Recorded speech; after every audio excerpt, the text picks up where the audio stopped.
चलिए इस क्वेश्चन को क्लियरली समझते हैं। हमें बताना है कि मिनरल क्या होता है और फिर कुछ एग्जाम्पल्स देकर एक्सप्लेन करना है ताकि डेफिनेशन रियल लाइफ चीजों से कनेक्ट हो जाए। मिनरल को डिफाइन करने के लिए हम एक सिंपल आइडिया से स्टार्ट करते हैं। मिनरल एक नेचुरल सब्सटेंस होता है जो अर्थ के अंदर या सरफेस पर नेचुरली बनता है और जिसकी केमिकल कॉम्पोजिशन और स्ट्रक्चर फिक्स्ड होती है। ये डेफिनेशन हमें मिनरल्स को नॉर्मल रॉक्स या मैनमेड चीजों से अलग पहचानने में हेल्प करती है। अब इस डेफिनेशन को तोड़कर समझते हैं, क्योंकि एग्जाम में इसी बेसिस पर आइडेंटिफिकेशन होती है। पहला पॉइंट, नेचुरली अकरिंग, मतलब इंसान ने बनाया नहीं। दूसरा, इनऑर्गेनिक, मतलब लिविंग थिंग से डायरेक्टली डिराइव नहीं। तीसरा, सॉलिड, मतलब फिक्स्ड शेप होती है, गैस या लिक्विड नहीं।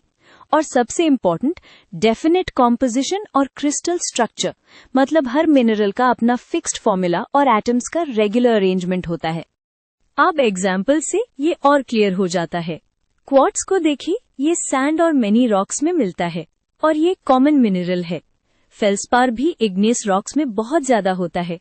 माइका पतली शीट्स में टूटता है, इसलिए पहचानने में इजी होता है।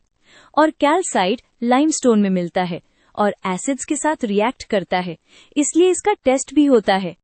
एक छोटा सा कंफ्यूजन स्टूडेंट्स को होता है, रॉक और मिनरल सेम नहीं होते। मिनरल एक सिंगल सब्सटेंस होता है, लेकिन रॉक यूजुअली मल्टीपल मिनरल्स का मिक्सचर होता है। जैसे ग्रेनाइट एक रॉक है जिसमें क्वार्ट्ज, फेल्सपार और माइका जैसे मिनरल्स मिलकर होते हैं। ये डिफरेंस लिख दोगे, आंसर और स्ट्रांग हो जाता है। लास्ट में एक क्विक चेक। कोई चीज मिनरल तभी होगी जब वो नेचुरली बनती हो, इनऑर्गेनिक हो, सॉलिड हो और उसका कॉम्पोजिशन और स्ट्रक्चर फिक्स्ड हो। इसी चेकलिस्ट से आप एग्जाम्पल्स को वेरीफाई कर सकते हो और नॉन एग्जाम्पल्स को रिजेक्ट कर सकते हो।